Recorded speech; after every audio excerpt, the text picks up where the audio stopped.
Ом Намах Шивая. Духовный путь начинается не тогда, когда человек ищет Бога, а когда больше не может убежать от себя. Многие говорят о духовном пути, но мало кто готов пройти его до конца. Шива Пурана, часть 7 – это первый настоящий шаг. Речь пойдет не о просветлении, а о смелости потерять то, что больше вам уже не принадлежит. Иногда потеря – это и есть благословение.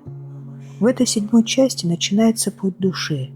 Этот путь не для всех, но точно для тех, кто готов. Если вы начинаете смотреть именно с этой части, я вам очень искренне рекомендую вернуться к предыдущим 6 выпускам. До этого момента мы читали Шива Пурана Махатмью, раздел, который раскрывает величие текста и подготавливает сознание к его восприятию. А вот в 7 части мы начинаем с вами читать ту самую настоящую Шива Пурану.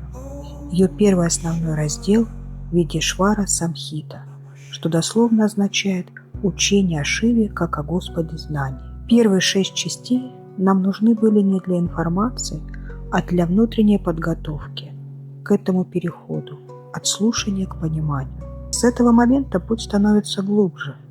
Иногда одного шага достаточно, чтобы все изменилось в вашей жизни. Но перед началом, как всегда, наш маленький ритуал благодарности. Пожалуйста, оплатите свою дакшину, поставьте лайк и подпишитесь на канал. Так энергия знания продолжит движение и вернется вам во благо. Этим действием вы поддерживаете пространство ведической мудрости. Дайте свету знания возможности коснуться тех, кто этого по-настоящему желает.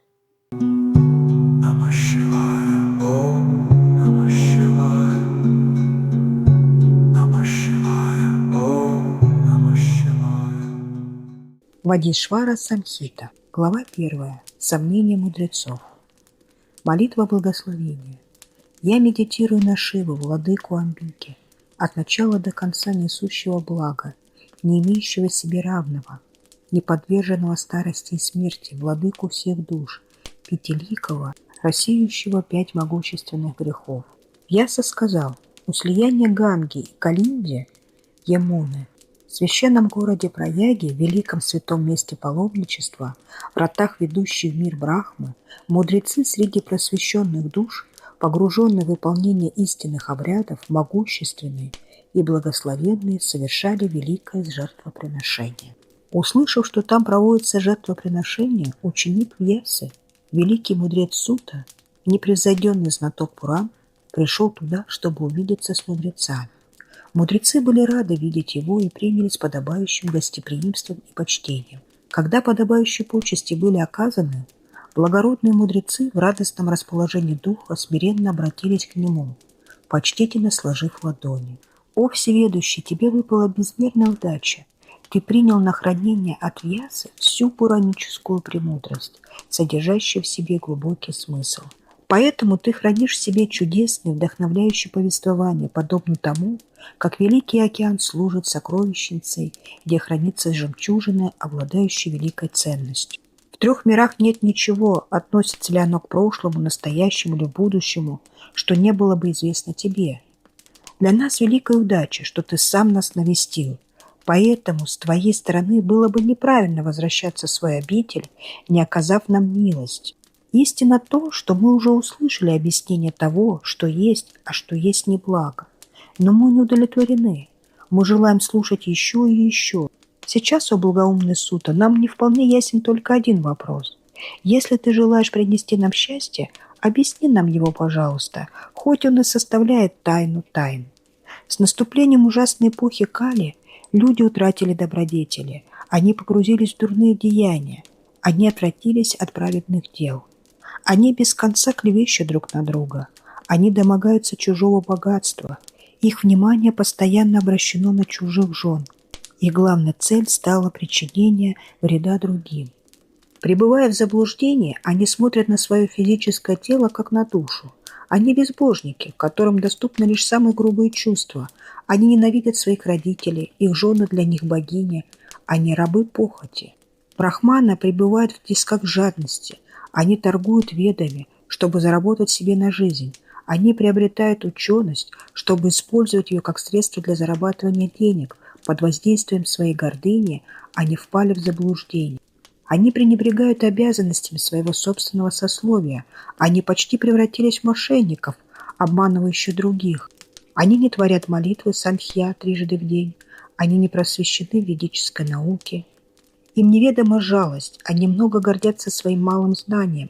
Они отвергли многие из положенных им обрядов и правил добродетельного поведения. Они избрали своим занятием земледелие. Жестокостью стала их второй природой. Их мысли сделались подлыми и низкими. Подобным же образом кшатрии тоже презрели свой долг. Они водятся с порочными людьми. Они предаются греховным делам. Порок и распутство стало главной целью их жизни. Они утратили доблесть. Они никогда не ищут праведной битвы. Они бегут с поля боя. Они используют подлые приемы воров и шудр. Сердца их пребывают в рабстве у низменных страстей. Они пренебрегают чудо-оружием. Они никогда не заботятся о том, чтобы защищать коров и брахманов. Они больше не считают своим долгом защищать тех, кто ищет их заступничество. Они постоянно предаются грубым плотским утехам со своими подругами. Они отбросили добродетель защиты своих подданных. Они сильно привязаны к чувственным наслаждениям. Порочные, они уничтожают своих же собственных подданных. Они наслаждаются, причиняя мучения всем живым существам. Вайши также больше не совершают священных обрядов. Они отбросили свою обычную добродетель, они используют нечестные способы, чтобы все больше и больше увеличить свой доход. Теперь они получили дурную славу за своего порочного обыкновения нечестно взвешивать товар. У них больше нет преданности наставникам, богам и брахманам. Их разум стал извращен, скупые и жадные. Они больше не предлагают угощения брахману. Они черпают радость во внебрачных связях с прекрасными женщинами.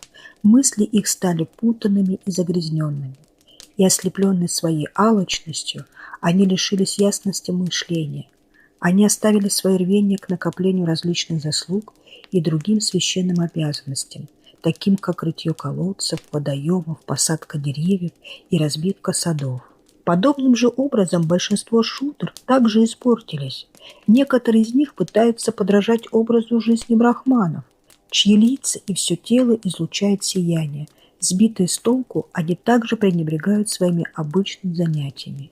В своей жажде приобрести брахманское сияние они часто предаются аскезам, начитывают мантры, они вызывают у других смерть в детстве или иной вид безвременной смерти. Они поклоняются камню шалаграма и другим священным предметам. Они также проявляют некоторую склонность к совершению хомы, но их мысли и действия извращены и враждебны. Другим существам они клевещут на брахманов. Богатые погрязли в злодеяниях, ученые находят радость в постоянном славопрениях. Те, кто руководит чтением священных писаний и разъяснением благочестивых обрядов поклонения, сами пренебрегают этими святыми занятиями. Спесивцы присваивают себе атрибуты благородных царей. Те, кто делают щедрые пожертвования, поступают так с большой помпезностью и надменностью, считая себя великими господами и рассматривают брахманов и прочих как своих слуг. Не выполняя строго приписанный им долг и пренебрегая своими сословными добродетелями, глупцы вызывают своим поведением смешание сословий. Жесткие в своих мыслях и обуянные гордыней люди отвергают четырехсословное деление. Заблудившиеся люди, ложно считая себя высокородными, совершают определенные благие обряды, что ведут только к развалу сословного строя и деградации всех людей. Женщины также обычно ведут себя дурно и грешат. Они пренебрегают своими мужьями, они враждебны к своим свекрам, они безбоязненно предаются своим гнусным делам. Они позволяют себе делать непристойные кокетливые телодвижения. Они легко поддаются любовным страстям. Они дурно себя ведут. Они поддерживают незаконные связи с любовниками. Они отворачиваются от собственных мужей. Что до сыновей, то они неизменно порочны, лишены всякой сыновьей любви. Они учатся деятельности, исполненной неведения и подвержены различным болезням. О, Сута, как же этим заблудившимся людям, которые оставили свои обычные добродетели, достичь освобождения в этой жизни и в следующей? Из-за этого наши умы постоянно пребывают в беспокойстве.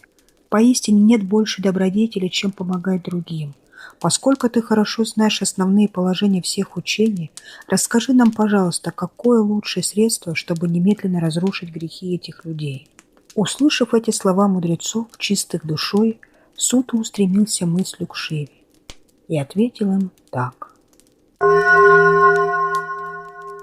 Глава 2.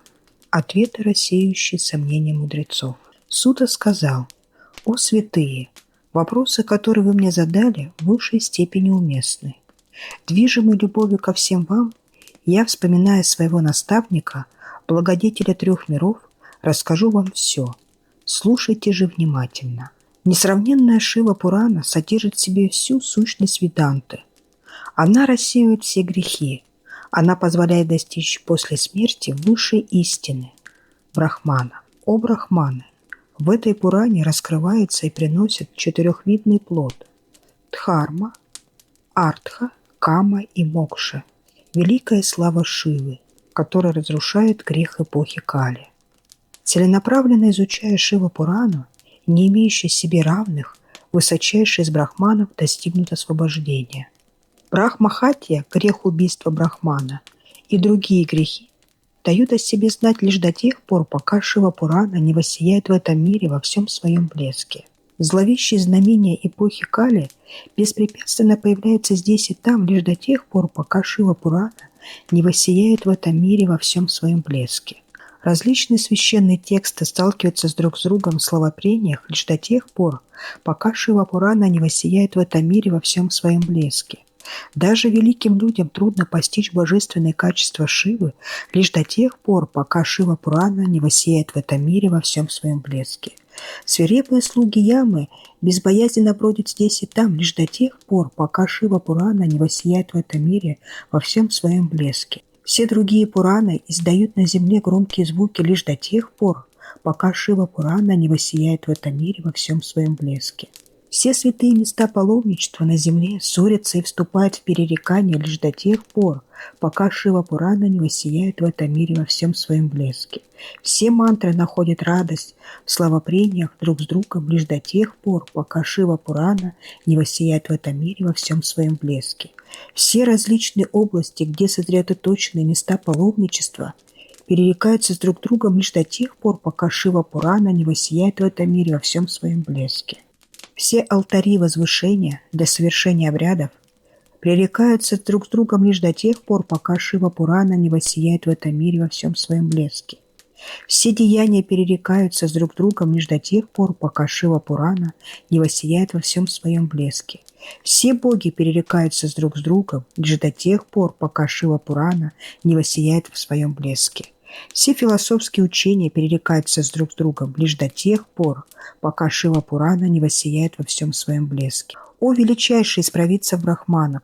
Я не в силах должным образом описать тот самый плод, который обретают благодаря чтению и слушанию Шива Пураны. Тем не менее, о безгрешный, я все равно кратко опишу его величие, как мне поведал о нем Вьяса. Слушайте, пожалуйста, внимательно. Тот, кто настроен и благочестиво, прочитает один стих или даже полстиха Шива Пураны, тотчас же освободится от греха. Кто каждый день с преданностью и неослабленным вниманием читает такой большой отрывок из Шива Пураны, какой он может, называют Дживан Муктой, то есть душой, освобожденной еще при жизни. Тот, кто неизменно каждый день поклоняется Шиве Пуране, обретает плод жертвоприношения коня, в этом нет сомнения. Тот, кто сильно желает занять какое-нибудь обычное положение в жизни, слушает Шива Пурану, даже не от меня, а от какого-нибудь другого человека, освобождается от греха. Тот, кто кланяется перед Шива Пурана, несомненно обретает плод почитания всех богов. Послушай, пожалуйста, благой заслуги, которые приобретает человек, что переписывает Шива Пурану и дарит рукопись преданному почитателю Шивы. Он стяжает благо, которое очень трудно обрести в этом мире, то, которое получают, изучив все шастры, священные писания и научные дисциплины и написав толкование к ведам. Тот, кто постится по Чатрудаши, 14 дням светлой и темной половины каждого лунного месяца, и при этом проводит чтение и объясняет Шива Пурану на собрание преданных почитателей Шивы, есть лучший из всех. Он обретает благо, равное тому, что получает от чтения Гаятри, слог за слогом. Ему будут доступны все мирские наслаждения на земле, а после смерти он достигнет освобождения. Я расскажу вам, какое благо получает тот, кто читает или слушает эту Пурану после того, как выдержал пост на Чатурдаше с ночным бдением. Истина, без сомнения, истина то, что он обретает такое же благо, как человек, который делает пожертвование богатства. Равного веса ему самому, Брахмана во главе с Вьясой во время полного солнечного затмения много раз во всех священных местах паломничества, таких как Курукшетра. Индра и другие боги с нетерпением ожидают, когда человек, который днем и ночью читает нараспев стихи Шива Пураны, отдаст им свои приказания. Священные обряды, совершенные человеком, который регулярно читает или слушает Шива Пурану, в десятки миллион раз действеннее обычного. Тот, кто с чистым и сосредоточенным умом читает Шива Пурану, под названием Рудра Самхита в течение 3 дней становится чистой душой, даже если прежде совершил убийство Брахмана. У того, кто, отбросив все пустые разговоры, читает Рудра Самхита 3 раза в день перед изображением Бхайравы, исполняются все его сокровенные желания. Если убийца Брахмана обходит вокруг дерева Вата или Бильва, читая стихи из Рудра Самхиты, он очистится от греха убийства Брахмана. Кайлас Самхита обладает еще большим величием. Она находится на одном уровне с Ведами. В ней подробно раскрывается значение пранавы, священного слога Ом. О Брахманы, Господь Шива знает величие Кайлас Самхиты во всей своей полноте. Вьяса знает его наполовину, а я на долю этой половины. Я расскажу вам часть из этого, поскольку рассказать все невозможно. Постигнув даже это, люди сразу же обретают чистоту ума. О Брахманы, снова и снова стремитесь читать и слушать Шива Пурану, не зная, есть ли такой грех, который нельзя было бы затушить с помощью Рудра Самхиты. Вкусив этого нектара, приготовленного Господом Шивой после пахтания океана Упанишад и преданного Кумаре, Господу Картикея, верующий становится бессмертным. Человек, который решил выполнить искупительные обряды для избавления от греха убийства Брахмана, должен читать эту самхиту в течение месяца. Тогда он освободится от этого греха.